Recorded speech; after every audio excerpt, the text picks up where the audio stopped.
Números 17 viene siendo como el seguimiento que Dios da a lo que pasó antes en capítulo 16 con Datán y Abiram en la rebelión de Coré.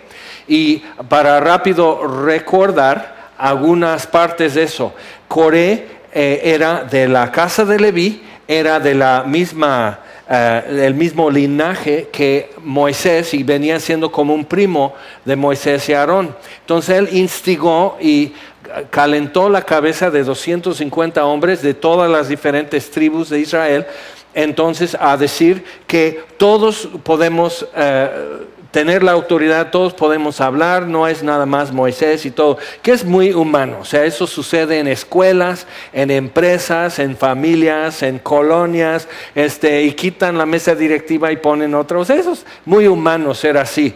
Pero nos gusta como vestir nuestra humanidad como de algo muy espiritual en el momento. Entonces dice, todo el pueblo es santo, todos son ungidos. Entonces eso suena muy bien, pero viene siendo la misma rebelión que es tan nuestra en nuestros casos. Entonces, algo que es un detalle muy importante en eso, si te acuerdas, Coré, sus hijos decidieron no estar con su padre en la rebelión. Entonces no murieron y los hijos de Coré quedaron como cantores y como porteros en los atrios del templo. Después, durante generaciones y hasta los tiempos de Jesús, cuando José y María llevan a Jesús al templo a presentarlo de bebé, al pasar los arcos, entrando a la plaza del templo, había porteros levitas que estarían rociando de agua, una agua especial con cenizas de la becerra roja, que es algo que después vamos a ver aquí mismo en Números, y eso era para purificación de inmundicia, sobre todo de pecados de ignorancia,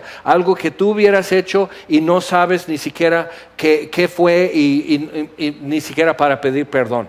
Entonces eso era para no estar en peligro moralmente, espiritualmente, la gente entrando a los atrios. Y los hijos de Coré voltearon la rebelión de su papá en algo mucho más hermoso y digno, cuidando la vida de otros. Y eso es muy importante para ver este seguimiento, porque dos cosas suceden. Capítulo 17, Dios confirma visualmente, hace algo extraordinario que confirma el sacerdocio de Aarón. Si te acuerdas, al repudiar a Aarón y al repudiar a Moisés, están repudiando la palabra de Dios, porque vía Moisés Dios estaba hablando y las escrituras, lo que estamos leyendo en Números y Levítico y Éxodo y antes de eso Génesis, todo eso lo escribió Moisés y Dios se lo puso. Entonces, al repudiar a Moisés estás repudiando la palabra de Dios, y al repudiar a Aarón estás repudiando la redención, la provisión que Dios ha hecho. Y si no hay sacerdote, no hay altar, no hay sacrificio, no hay perdón. Entonces estaríamos aún en nuestros pecados. Y entonces al quitar esas dos cosas, realmente ¿qué es lo que te queda?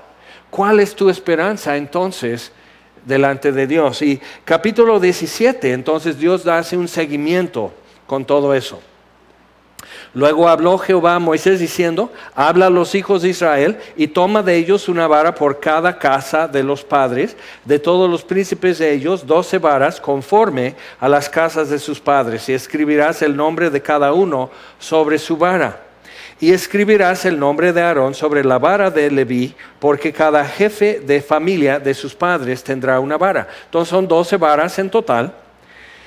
Y las pondrás en el tabernáculo de reunión delante del testimonio, donde yo me manifestaré a vosotros. Pero ¿en qué forma Dios se va a manifestar? Mira, dice, y florecerá la vara del varón que yo escoja, y haré cesar de delante de mí las quejas de los hijos de Israel con que murmuran contra vosotros. Entonces, no sé tú, a lo mejor todavía de adulto, luego usamos simplemente una moneda y decimos águila o sol. Y en el aire alguien dice águila o alguien dice sol, águila. Perdiste. Entonces, una forma independiente de nosotros, alguien que nadie podría manipular, que indica a quién Dios ha escogido, para que ya quede claro y firme que el sacerdocio de Aarón es el medio que Dios está usando para revelar la redención en la sangre. Eso es para preparar el camino para que en futuras generaciones puedan ver y reconocer y recibir a Jesús. Aunque qué triste, porque cuando estás en el monte de Calvario y leyendo en los evangelios, los sacerdotes, los hijos de Aarón, están sacando la lengua, meneando la cabeza, burlándose de Jesús. Y un centurión romano, un soldado cínico, pagano, endurecido, él está presidiendo, oficiando en la ejecución de 3 criminales para él. Pero al ver lo que está transcurriendo durante el día, concluye diciendo esto en la tarde, cuando Jesús muere: verdaderamente este era Hijo de Dios. Entonces todo lo que Dios quería figurar y representar a través del sacerdocio quedó muy claro en Jesús cuando el centurión lo ve, y los como designados para demostrarlo estaban fallando. Ahora entonces, dice: florecerá, versículo 5, la vara del varón que yo escoja. Haré cesar delante de mí las quejas de los hijos de Israel con que murmuran contra vosotros. Entonces todos trajeron, versículo 7, Moisés puso las varas delante de Jehová en el tabernáculo del testimonio. Y cierran, ya todos van a su casa. Aconteció que el día siguiente, versículo 8, vino Moisés al tabernáculo del testimonio, y aquí que la vara de Aarón de la casa de Leví había reverdecido y echado flores y arrojado renuevos y producido almendras. Entonces sacó Moisés todas las varas de delante de Jehová a todos los hijos de Israel, y ellos lo vieron y tomaron cada uno su vara. Ahora, una vara que usarían sería del tamaño que tú puedas apoyarte. Entonces, para mi estatura, quizás de 2 metros, un poco más allá de tu cabeza, algo así. Cada quien escogería su vara y para acomodarse con eso era símbolo de tu linaje, pero también era tu apoyo. Entonces, esta vara ya es madera muy seca y reverdece, dice, reverdeció, pero también dice: había echado flores y arrojado renuevos y producido almendras. Esas cosas nunca suceden en la misma temporada. Puede arrojar retoños, puede echar flores y puede producir almendras, pero no puede sacar la hoja, retoños y también flores y también almendras. Eso simplemente no sucede en la misma temporada. Entonces, algo extraordinario, es un milagro. Lo que nosotros decimos, por ejemplo, alguien llega a tiempo a un convivio, a la iglesia, y dicen: ¡qué milagro! Pensaste que era cambio de horario de verano, ¿verdad? Llegaste, o sea, es un milagro. No, eso es algo no muy frecuente, no muy usual. Eso no es un milagro, es algo que no requiere intervención, no quiere que Dios supere las leyes naturales. Si tú dices: no, para que yo despierte temprano requiere que Dios intervenga. Ok, bueno, eso puede ser un milagro en tu caso. Pero realmente cuando estamos hablando de un milagro es eso, que solo se explica lo que ha pasado, que Dios no quebrantó leyes físicas, sino superó las leyes físicas. Por ejemplo, cuando Jesús cambió el agua en vino en la boda de Caná de Galilea, no quebrantó ninguna ley de física. Eso es lo que pensamos cuando hablamos de magia, ¿no? O sea, tú sacas un conejo de tu sombrero, eso es magia, porque un conejo realmente no vive en un sombrero. Ni nace ahí, ni el sombrero produce un conejo. Entonces, nada que ver. Y nosotros como que tenemos esa idea que Dios, que simplemente no hay conexión entre esto y esto. Pero Dios convierte agua en vino todo el año. En lo que la uva está produciéndose, llenándose de jugo, cuando cortan las uvas, cuando las machucan, cuando exprimen el jugo, cuando lo embotellan, cuando lo fermentan, ese jugo convirtiéndose en vino. Nada más que eso tarda meses para hacerse. Y Jesús lo hizo en un instante. Aceleró un proceso natural, entonces superó, por eso sobrenatural. Las leyes naturales quedan. Cuando Jesús caminó sobre el agua, no quebrantó una ley física, porque hombres y mujeres y niños y niñas caminan sobre el agua en el invierno en Michigan, Nueva York, Inglaterra, y patinan sobre el hielo. Y estás caminando sobre el agua. Dice: sí, pero estaban las olas. Bueno. Pero insectos caminan sobre el agua todo el tiempo. Jesús no es un insecto, pero la propiedad molecular del agua es tal que simplemente superó la ley que ya existe, no la quebrantó. Cuando Jesús levantó a Lázaro, hace algo extraordinario. Pero es lo que pasó con la vara de Aarón. Es madera seca, es algo ya muerto. Las células y todo eso, la fibra que es la madera de esa vara, es material ya muerto. Marta, la hermana de Lázaro, dice, no, ya huele mal, ya está en descomposición. Todavía podríamos decir que la hija de Jairo estaba en coma, que no se había muerto, todavía tenía minutos de haber fallecido. Entonces puede ser que realmente Jesús no la levantó de los muertos, simplemente es la interpretación que la gente dio. En la muerte de Lázaro ya no hay forma de interpretar eso, es lo que es y te pega de frente esa verdad. Pues así con la transformación de la vara de Aarón, es algo que dices, eso no aparece en la naturaleza, eso no es una aceleración de un proceso natural como el agua en vino, o cuando Jesús multiplicó el pan y los peces. Dios multiplica los peces en el mundo todos los años, multiplica el pan, siembran trigo, cosechan trigo, muelen, hacen harina, hacen pan. Es un proceso muy larguísimo y Él simplemente lo multiplicó en un instante. Pero aquí la muerte, la resurrección de Lázaro no es una aceleración de un proceso, es algo totalmente fuera de este mundo. Y eso es lo que sucede con la vara de Aarón. ¿Y por qué lo hace Dios? Bueno, vamos a ver la respuesta de la gente. Y esto produce un temor sano en ellos. Dice, versículo 10, vuelve la vara de Aarón delante del testimonio para que se guarde por señal a los hijos rebeldes y hará cesar sus quejas de delante de mí para que no mueran. E hizo Moisés como le mandó, así lo hizo. Entonces eso quedó frente al arca del pacto.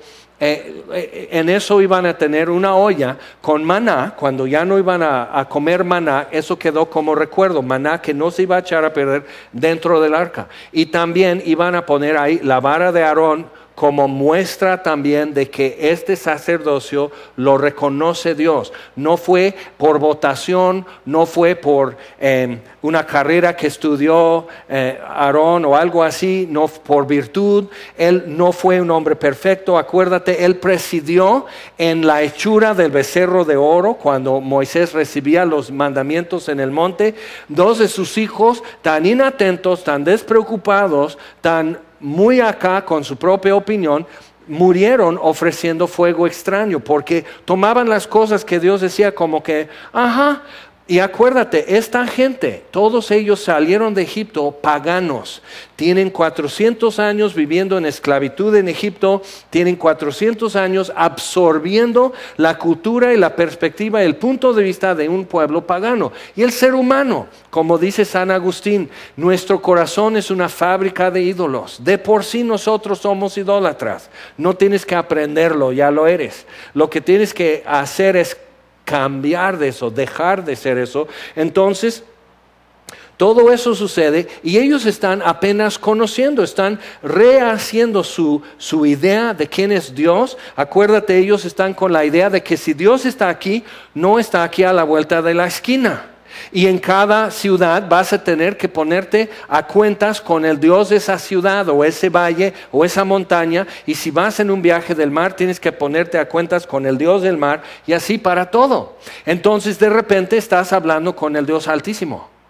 O más bien Él está hablando contigo. Y eso está explotando todas sus ideas y sus conceptos acerca de Él. Pero mira lo que pasa. Versículo 12, entonces los hijos de Israel hablaron a Moisés diciendo, he aquí nosotros somos muertos, perdidos somos, todos nosotros somos perdidos. Cualquiera que se acercare, el que viniera al tabernáculo de Jehová, morirá. ¿Acabaremos por perecer todos? Ahora sí, ya la están pensando. Ya en lugar de decir, este Moisés ya me cayó mal. Ay, no paso a Moisés. Moisés nomás está, Moisés deja de escribir porque él está reportando todo lo que murmuramos. O sea, ya, Moisés, toma vacaciones. O sea, ya. Y murmurando de Maná, y Moisés lo registra. Y siendo esto, y Moisés lo registra. Y ¿quién estuvo con Coré en su rebelión? Fulano, sutano y mengano. Y están Moisés, ya, duérmete. Entonces existe eso y ya están así. No, Moisés que escriba todo lo que quiera. Es más, yo estoy aquí nomás feliz de mi vida. Yo no me quejo de nada. Pero es un temor sano. ¿Por qué? Bueno, en Isaías capítulo 6 puedes leer eso. Y él dice, en el año que murió el rey Usías, vi al Señor sentado en su trono, en el templo, alto y sublime. Y su gloria llenaba el templo. Y alrededor volaban los querubines, dice, y ellos estaban clamando, santo, santo, santo es Jehová de los ejércitos, y los quiciales del templo temblaban con la voz de esos ángeles. Y entonces Isaías, al ver todo eso, al ver quién es Dios, dice, ay de mí. No dice, ay qué bueno, tengo un testimonio de revelación divina y lo voy a contar, voy a dar conferencias. No, dice, ay de mí. Porque yo siendo hombre de labios inmundos y habitando en medio de un pueblo de labios inmundos, mis ojos han visto al Rey.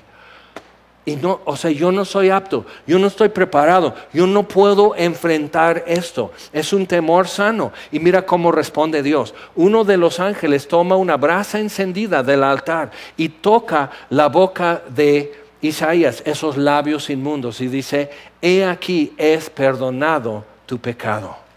Y lo que sucede después, Dios dice, ¿a quién enviaremos? ¿Y quién irá por mí? Isaías dice, ya tiene labios limpios, Dios le perdonó. Y dice, heme aquí, yo iré.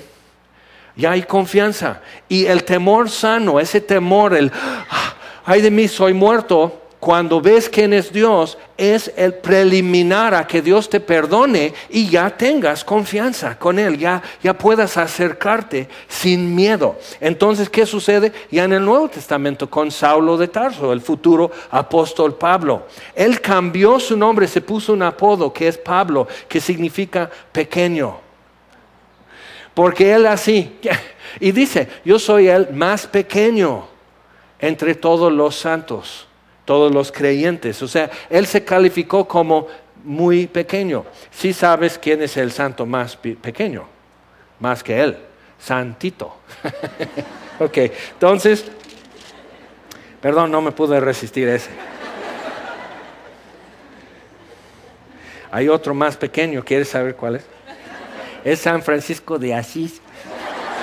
Ok, bueno, ya, en serio, va Saulo de Tarso respirando, dice la Biblia en Hechos capítulo 9, va respirando muerte y amenazas, va con una intención cruel, oscura de encarcelar y matar a cristianos, todo el que invoca a Jesucristo como Mesías. Entonces va con papeles y documentación y autorización para hacerlo.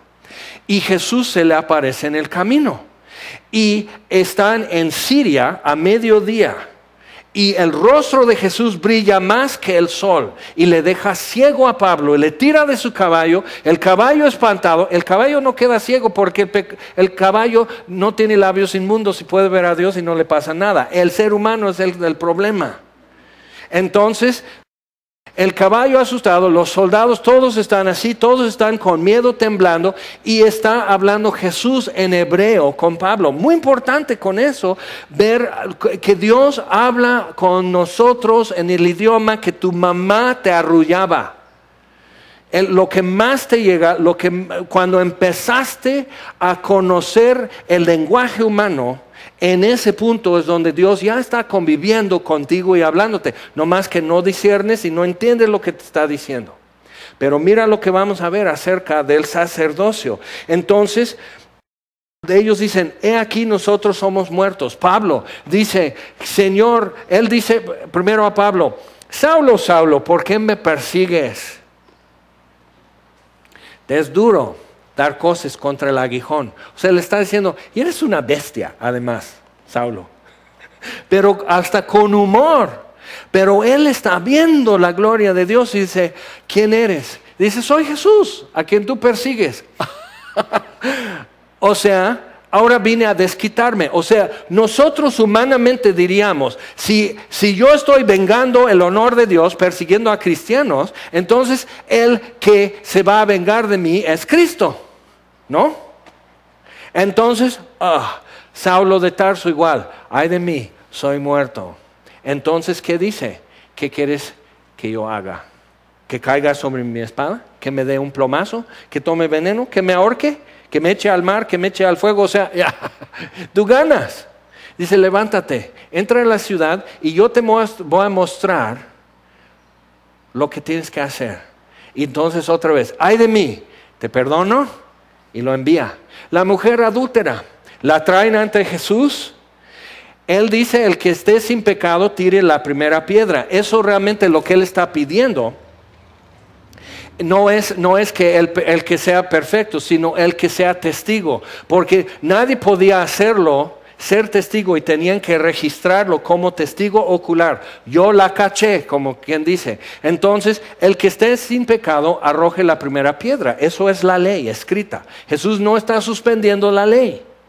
Entonces ellos, acusados por su conciencia, empiezan a irse y queda Jesús y la mujer y toda la multitud, o sea, nosotros de mirones, porque nunca nos iríamos, queremos ver cómo termina. Entonces está así y él dice, mujer, ¿dónde están los que te acusaban? ¿Ninguno te condenó? Y ella dice, ninguno. Ahora, ve esto. Ella no dice, pero no es justo, todos tenemos errores. Y Jesús no dice, es cierto, ni yo te condeno, porque todos tenemos errores. Jesús no diría eso porque Él no tiene errores. Él sí puede juzgar y Él sí puede condenar. Y no lo hizo. ¿Por qué? Eso lo veremos en capítulo 18, vamos. Pero entonces Él dice, ni yo te condeno, vete, no peques más. Entonces la mujer no puede escuchar eso de Jesús hasta que no pierda todo. Hasta que no se vea como alguien condenado a muerte y sin reclamar esa condenación. No puede escuchar, ni yo te condeno. ¿Y qué hace Jesús? Vete y no peques más. La envía. Ya que recibió perdón, ya que le ofrece su confianza, la envía, vete y no peques más. ¿Qué sería el testimonio de esa mujer después? Mira, Dios me perdonó, me tomaron en adulterio, me acusaron, no pude defenderme, no pude decir nada, tuve que aceptar la sentencia y Jesús no me condenó. Ahora, ¿por qué? Porque Él llevó el castigo de nuestra paz y Dios cargó en Él la iniquidad de todos nosotros. Entonces Jesús pudo decirle, ni yo te condeno, porque Él iba a ser condenado. Y capítulo 18 nos empieza a dar un vistazo del sumo sacerdote, lo que es su función cuando entra, cuando está junto al altar, cuando trae sangre del sacrificio, cuando quema un sacrificio, cuando alza sus manos ante Dios, cuando alza sus manos ante el pueblo. Jehová dijo a Aarón, capítulo 18, tú y tus hijos y la casa de tu padre contigo llevaréis el pecado del santuario.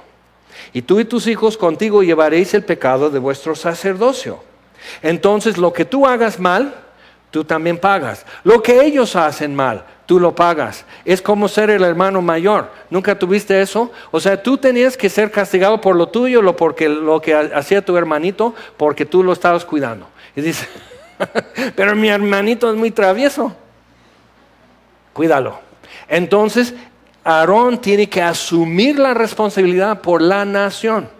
Y eso empieza a saber, pero en Éxodo, cuando están diseñando el vestuario, la vestimenta del sacerdote, tiene un pectoral con 12 piedras y grabado el nombre de cada tribu en cada piedra. Entonces, él está llevando el pueblo de Israel en su corazón y está llevando su pecado, el juicio del pueblo de Dios en su corazón. Y también en sus hombreras hay un cubo igual grabado el nombre de las tribus de Israel. En sus hombros está llevando el juicio del pueblo de Israel en sus hombros. Y eso está prefigurando a Cristo, que llevó nuestra iniquidad.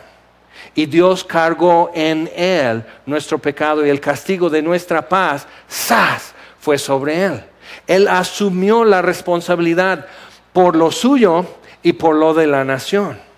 Y dice en Hebreos 9 que Él no tuvo que ofrecer para sí mismo, pero sí ofreció por nosotros, y no con sangre ajena como de un toro o de un carnero, sino con su propia sangre. Y obtuvo, dice, eterna redención. Entonces, otra vez, por eso fue tan serio repudiar a Aarón y el sacerdocio de Aarón, porque prefigura a Cristo. Si destruyes eso, destruyes el mapa, destruyes todas las flechas que están punteando hacia Cristo y no sabes llegar. Es muy grave. Entonces, tú y tus hijos y la casa de tu padre contigo llevaréis el pecado del santuario. Tú y tus hijos contigo llevaréis el pecado de vuestro sacerdocio. Y a tus hijos también, la tribu de Leví, la tribu de tu padre, haz que se acerquen a ti y se junten contigo y te servirán. Y tú y tus hijos contigo serviréis delante del tabernáculo de testimonio. Y guardarán lo que tú ordenes y el cargo de todo el tabernáculo, mas no se acercarán a los utensilios santos ni al altar, para que no mueran ellos y vosotros. Entonces, interesante. Las otras dos casas de Leví, los descendientes de Gersón y los descendientes de Merari, y también entre los descendientes de Coat, solo los de la casa de Aarón realmente servían el altar y todo lo demás. Todos los otros levitas son servidores y apoyo y ayudantes en muchas funciones. Acuérdate, de la casa de Coat está Coré, pariente de Moisés y Aarón, y los hijos de Coré, que no estuvieron en la rebelión de su papá y no perecieron en esa rebelión. Entonces ellos quedaron como cantores y como porteros. Y lo ves después, David dedicando salmos estos para que este salmo lo canten los hijos de Coré.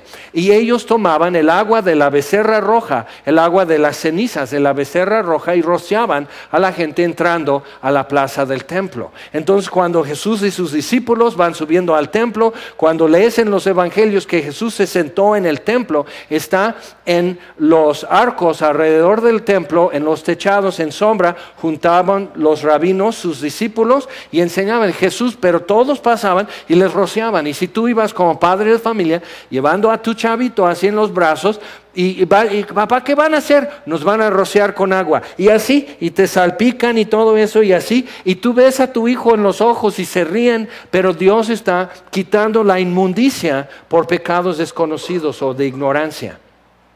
Entonces eso es lo que estaba pasando, y no está así escrito en piedra donde tengo que terminar. La cámara está tomando la foto, acuérdate, y yo puedo decir, no, yo estoy de este lado. Judas estuvo en la foto y Jesús le dice en la última cena, lo que vas a hacer, hazlo pronto. Y Judas decidió, no, yo no quiero estar de este lado de la foto, yo voy a cambiar a este lado. Entonces, todo es movedizo todavía y tú puedes hacer decisiones y una determinación que tiene efectos eternos para ti. Entonces, cuando cielo y tierra pasen y las galaxias, tú y yo aún viviremos. ¿Pero con quién? Eso es muy importante poder resolver. Entonces, dice, mas no se acercarán a los utensilios santos ni al altar, para que no mueran ellos y vosotros. Entonces los sacerdotes tenían que asumir responsabilidad y no dejar. Cuando hubo un alboroto en Jerusalén, en el libro de Hechos, porque vieron a Pablo ya en el recinto sagrado, dentro de la plaza del templo, vieron a Pablo y pensaron que él había metido gentiles, porque habían visto a Tito y a Tíquico con él. Entonces dicen, no, pues él metió gentiles, contaminó el recinto sagrado. Entonces el alboroto, y los sacerdotes cierran las puertas del mero templo. Y el alboroto tiene lugar en la plaza alrededor del templo, y salen los soldados del cuartel, y puedes leer de eso en el libro de Hechos. Pero entonces eso era su trabajo, que nadie esté en peligro de su vida por acercarse en sus propios términos y no en los términos de Dios. porque Él es santo, porque Él es fuego consumidor. Y podemos decir en dado momento, oye, pero eso de que Aarón, sus dos hijos mayores murieron quemados por fuego, que salió así del altar, y pues, ¿qué onda? O sea, si Dios es bueno, ¿por qué suceden cosas así? Yo creo que sí, Dios es muy gruñón y muy enojón y de muy pocas pulgas, porque mira. Y podemos decir eso, pero lo que tengo que hacer es, yo estoy viendo lo que a mí me interesa, porque estoy como anticipando mi juicio. Porque digo, bueno, si eso le pasa a él, que no hizo nada malo para mí. O sea, que bueno, ese es mujerieguito, pero pues todo, o sea, él no hizo tan gran pecado para mí. Pues qué, que Dios nomás le haga así y ya, no lo tiene que quemar.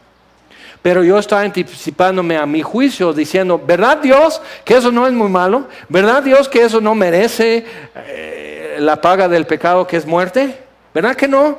Y el problema es que todos nosotros tenemos eso muy a fondo, y es la naturaleza pecaminosa hablando. Todos nosotros a fondo creemos que no merecemos morir por nuestro pecado, que merecemos otra oportunidad más, y otra más, y otra más. ¿Y por qué lo sé? Ve a cualquier universidad o prepa y escucha a los alumnos. Es su predicación. Profe, por favor, oh profe, otra semana más, que lo entreguemos el lunes, sí profe, y eso es, o sea, eso somos así. Una prórroga más, y una más, y una más. Y entonces, ¿qué estamos diciendo? Que Dios es malo si juzga, pero sí es bueno y debe dar prórrogas.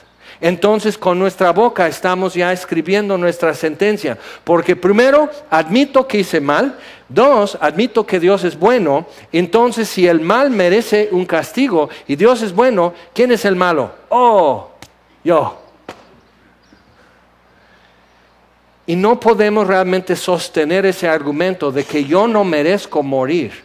Si la Biblia dice la paga del pecado es la muerte, ve el espejo. Te estás muriendo. Poco a poco. Pero ya no eras así la guapura que antes. O sea, las cosas cambian. Entonces, para que no mueran ellos y vosotros. Entonces el sacerdote peligraba de muerte si no ofrecía bien los sacrificios. Él tenía que tomar de manos de alguien que traía su sacrificio, él tenía que presentarlo, él tenía que degollarlo, él hacía todo. Yo llegando al altar, tú llegando al altar, tú no tocabas nada de eso, tú simplemente presentas a tu sustituto y el sacerdote lo toma en sus manos y él lo presenta en tu lugar. Y de hecho la función del sacerdote es representar al pueblo ante Dios y después representar a Dios ante el pueblo. Y por eso cuando lees en los evangelios, Zacarías también, que era sacerdote, no era nada más levita, sino de la familia de Aarón. Zacarías, el papá de Juan el Bautista, un descendiente de Aarón, Juan el Bautista, está anunciando al hijo de David, que es Jesús. ¿Cómo la ves? Entonces, Zacarías sale después de quemar el incienso a las 3 de la tarde, la hora de oración. Él tenía que salir y dar la bendición sacerdotal, la bendición de Aarón. Y quedó mudo porque no creyó al ángel que le habló del nacimiento de Juan el Bautista. Entonces, ve esto, o sea, él tiene que asumir también algo, él como sacerdote, y él, el momento que él se viste y entra ahí y está tocando el altar y ocupando ese espacio, está representándome a mí en ese lugar. Ahora, si tú vas a escoger a alguien que te represente ante Dios, ¿a quién escoges? Al más aceptable, ¿no? El que Dios más quisiera ver y escuchar, ¿no? ¿O no? ¿O tú qué? No, mi compadre Memo, porque él siempre me ha hecho paros. Pues sí, pero quién sabe si Dios lo reciba como tú lo recibes. O sea, ¿a quién enviamos en nuestro lugar? Cuando yo ni sé qué es lo que Dios quiere. Por eso la ley, por eso los mandamientos. Dios nos dice y nos damos cuenta, oye, ¿sabes qué? No estamos surtidos de nadie, no podemos enviar a nadie en nuestro lugar. Isaías dice esto, vi al Señor. ¿Quién? No, pues no hay sustituto, no tengo perdón, ay de mí, soy muerto. Yo estoy aquí solo y no hay un sustituto que intervenga por mí ante Dios. sino ya me toca morir. Entonces, para que no mueran ellos y vosotros. Ahora, pregunta, vamos a Hebreos capítulo 4.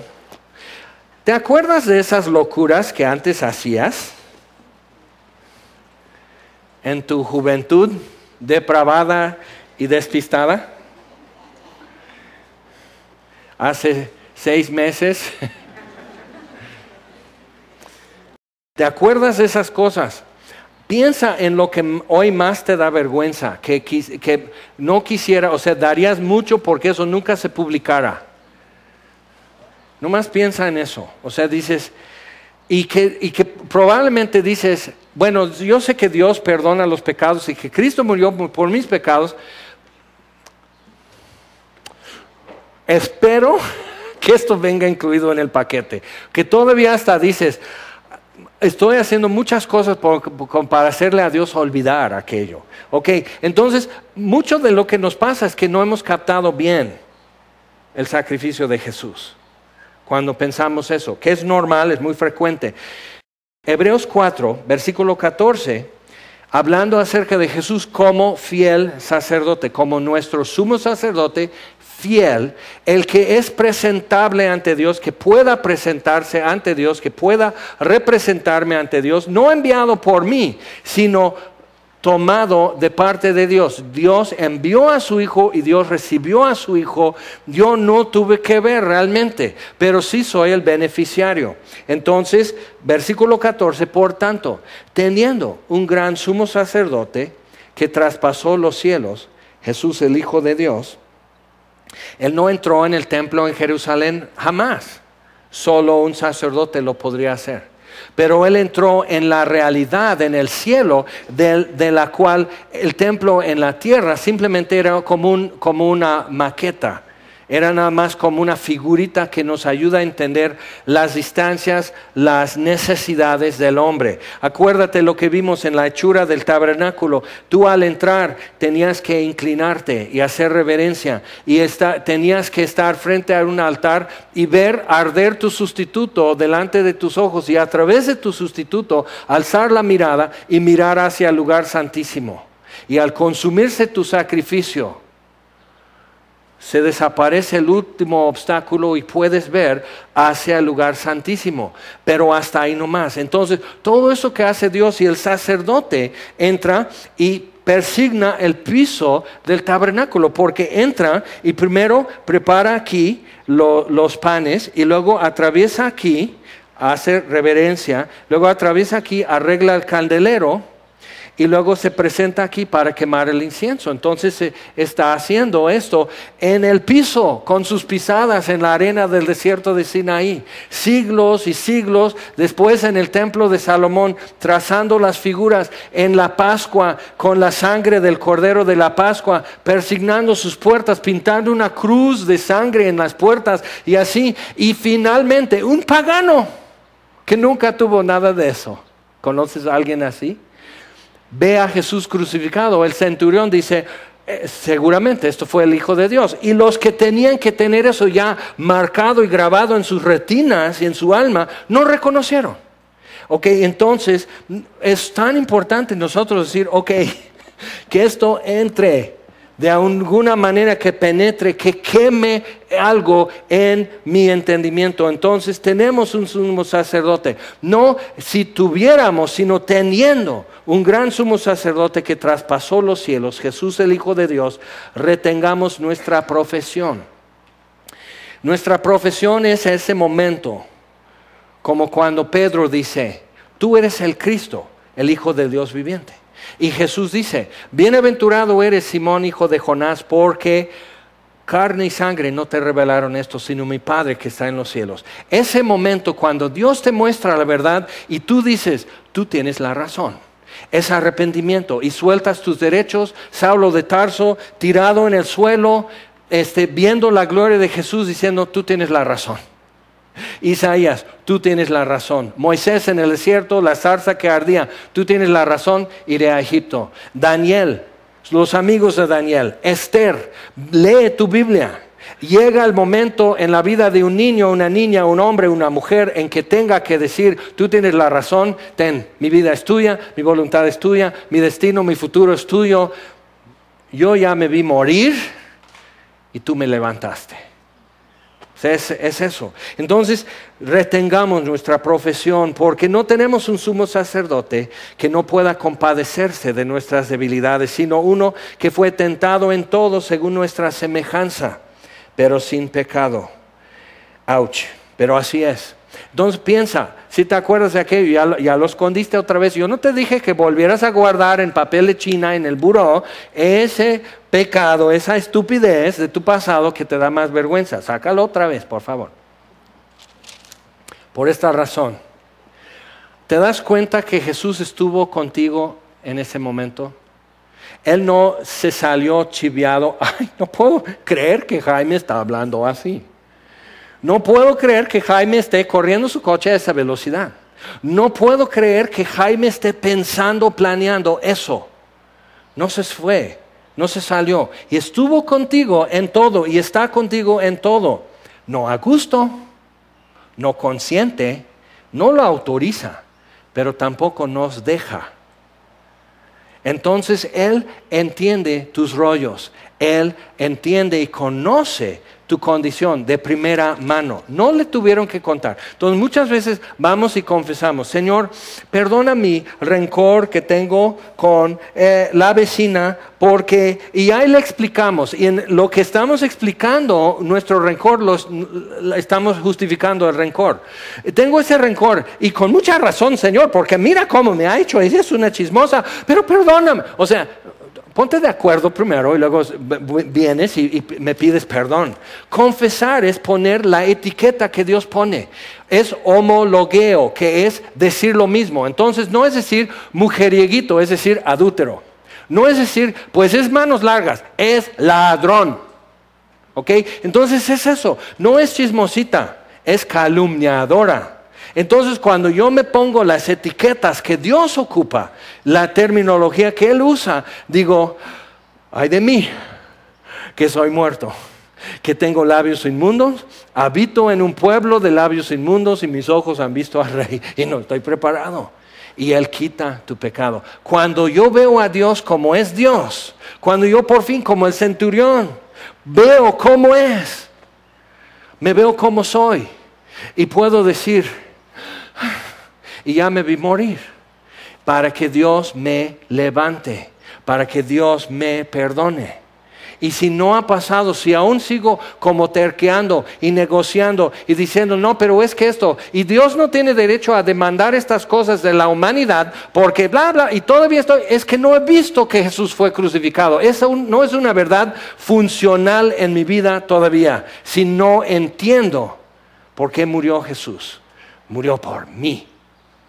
Entonces puedo estar acusando y comparando y haciendo todo eso, pero no he visto que mi pecado, mis pensamientos, mis motivos, mis ambiciones, etcétera, etcétera, lo mío lo puso en la cruz. Lo mío. Y cuando veo eso, ya puedo escuchar. Te perdono. Pero ya entendiste quién soy y quién eres. Te perdono. ¿No quisieras escuchar eso? ¿No es mejor esa voz que la tuya en la discusión? ¿No? Ok. Bien, entonces dice, y mira lo que es el resultado. Cuando me vi morir en mis pecados, cuando vi a Jesús levantarme, cuando entiendo lo que Él ha hecho por mí, cuando lo recibo, cuando es mío lo que Él hizo por mí, entonces dice, versículo 16. Acerquémonos pues confiadamente al trono de la gracia para alcanzar misericordia y hallar gracia para el oportuno socorro. ¿Te das cuenta que Dios tiene otros temas que ver contigo? Que tu tema no tiene que ser todo tu pecado, que puedes confesarlo y dejarlo, y que Él ya murió y que Él ya perdonó, y que Él tiene otros temas que tratar con nosotros. Acércate confiadamente al trono de la gracia para alcanzar misericordia y hallar gracia para el oportuno socorro. Esa ayuda a tiempo que tú y yo necesitamos. Ok, vamos a pasar por favor a Primera de Pedro. Después de Hebreos viene Santiago. Después de Santiago, Primera de Pedro, capítulo 2.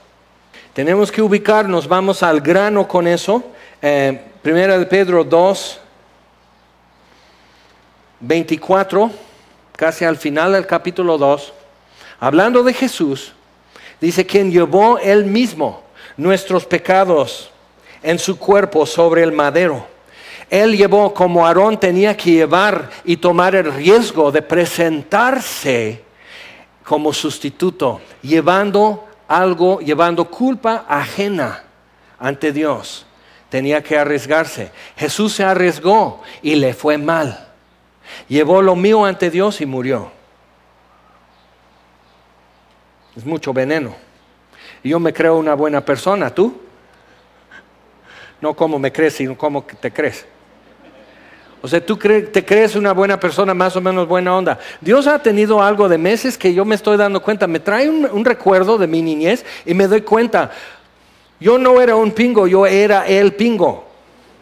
Yo era eso. O sea, no era un travieso, no era que no, pues es que confusión y divorcio, ya sabes, y un niño desubicado y todo. No. Yo era autor. Ya tenía así copyright y tenía regalías y tenía derechos y ya estaban haciendo la película. Y no era mal chico. Todos mis amigos de mi familia me veían como el bueno entre ellos. Pero Dios me ha estado mostrando, no.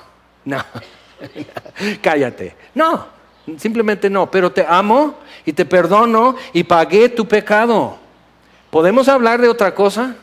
Porque yo o traigo mi pecado ante Dios agrandando el asunto, o traigo mi virtud ante Dios agrandando el asunto, y no estoy agrandando a Dios, no estoy magnificándole a Él, sino me magnifico a mí, así golpeándome el pecho, me magnifico a mí mismo. Y es venir ante Dios y poder magnificarle y ver su grandeza de Él. ¿No es mejor tema? Ok, entonces dice, ¿quién llevó él mismo nuestros pecados en su cuerpo sobre el madero para que nosotros, estando muertos a los pecados, ya nos vimos morir en pecado, ya vimos que no hay solución, que no hay remedio, nos vimos así, que para entonces que vivamos a la justicia, por cuya herida fuisteis sanados. Porque vosotros erais como ovejas descarriadas, pero habéis ahora vuelto al pastor y obispo de vuestras almas. Pero vamos un poco más arriba, versículo 4, otra vez acercándonos. Cuando entiendes lo que Dios es, y quién es y cómo es, y la gloria y el esplendor de quién es Él, te mata, porque ves lo entenebrecido, lo apretado, lo apachurrado, lo miserable, lo lambiscón de tu alma. Y cuando ves eso y dices, ay de mí, soy muerto, y Él te da vida, ¿qué sigue? Dice, acercándoos a Él, piedra viva, desechada ciertamente por los hombres, mas para Dios escogida y preciosa, como Aarón. Aarón no fue un santo, no fue buen padre, no enseñó bien a sus hijos, hizo el becerro de oro, le hizo más trabajo a Moisés, no fue ni ayuda para Moisés, sino estorbo y vergüenza. O sea, Aarón no fue un tipazo. Pero Dios lo acercó y Dios lo escogió y Dios respaldó lo que Él había decidido hacer con Aarón. Y Aarón, faltaba mucho que hacer en Aarón, pero Dios lo estaba usando. Y Dios te va a dar lo que tú necesitas para ejecutar su voluntad. Entonces ve. Pero dice, para Dios escogida y preciosa, vosotros también, como piedras vivas, sed edificados como casa espiritual y sacerdocio santo, para ofrecer sacrificios espirituales, aceptables a Dios por medio de Jesucristo. Entonces tenemos un sacerdocio que ejecutar nosotros. Tenemos que representar al pueblo ante Dios. Y traes en tu pecho y en tus hombros culpa ajena, incredulidad ajena, situaciones de familiares y amigos y compañeros y vecinos y tu nación, y traes eso y te pesa porque aún resisten a Dios, aún repudian su obra y su palabra, y traes eso, pues tráelo. Dice, para ofrecer sacrificios espirituales aceptables a Dios por medio de Jesucristo. Arriésgate y acércate al trono de la gracia, a ver qué voz escuchas, a ver qué te responde, A ver si te dice, ve, como Isaías, ve y di a este pueblo. Si te dice como Saulo de Tarso, ve a los gentiles. A ver qué te dice. A ver qué ves. Dice, por lo cual también contiene la escritura, que pongo en Sión la principal piedra del ángulo, escogida, preciosa, el que creyere en él no será avergonzado. Para vosotros pues, los que creéis, él es precioso. Pero para los que no creen, la piedra que los edificadores desecharon ha venido a ser la cabeza del ángulo. Ves a los sacerdotes aquí y el centurión junto a la cruz, ambos están viendo la misma cosa. Y todos nosotros nos topamos con Jesús y fue tu última opción en tu lista. Y tenías una lista corta, una lista larga, pero Jesús fue tu última opción. Pero por fin nos topamos con esa piedra y nos dolió y nos lastimó. Pero ¿quién me levantó cuando me caí? Jesús. Entonces, la piedra que los edificadores desecharon ha venido a ser la cabeza del ángulo y piedra de tropiezo y roca que hace caer. Porque tropiezan en la palabra siendo desobedientes, a lo cual también fueron destinados. Si yo desobedezco, me espera una caída. Voy a caer y de frente. Mas vosotros, checa esto. No es nada más ahora de Aarón. Jesús, el sumo sacerdote, se acercó y Dios lo demostró. Pero ahora nos acerca a nosotros y dice, mas vosotros sois linaje escogido, real sacerdocio, nación santa, pueblo adquirido por Dios. No somos voluntarios, somos adquiridos por Dios. Para que anunciéis las virtudes de aquel que os llamó de las tinieblas a su luz admirable. Yo tengo que representar al pueblo ante Dios, tengo que interceder, tengo que traer el caso ante Dios. Pero también Dios quiere que anunciemos las virtudes de aquel que nos llamó de las tinieblas a su luz admirable. Vosotros, que en otro tiempo no erais pueblo, pero ahora sois pueblo de Dios, que en otro tiempo no habíais alcanzado misericordia, pero ahora habéis alcanzado misericordia. Aarón alcanzó misericordia, hizo el becerro de oro y vivió, alcanzó misericordia. Tú y yo alcanzamos misericordia, aquí estamos sentados.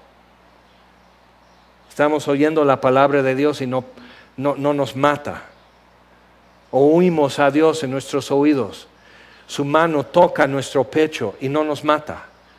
Recibimos misericordia. No éramos pueblo y ahora somos su pueblo. Tenemos algo que decir, ¿verdad? ¿Qué tal si nos ponemos de pie? Vamos a orar.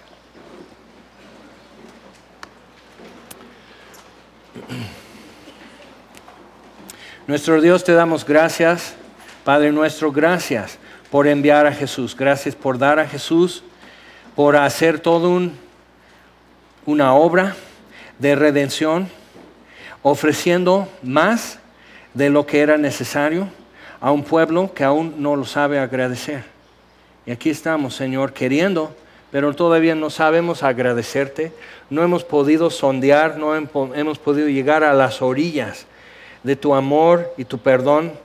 Y estamos conscientes, Señor, que algo sí hemos visto y algo sí hemos escuchado. Entonces, Señor, muéstrate a nosotros, enséñanos tus caminos. Señor, que resplandezca tu rostro en nuestra vida. Señor, date a conocer en nosotros y a través de nosotros. Cada uno de nosotros tiene algo que contar. Toca nuestros labios, Señor. Y envíanos. Te lo pedimos en el nombre de Jesús. Amén.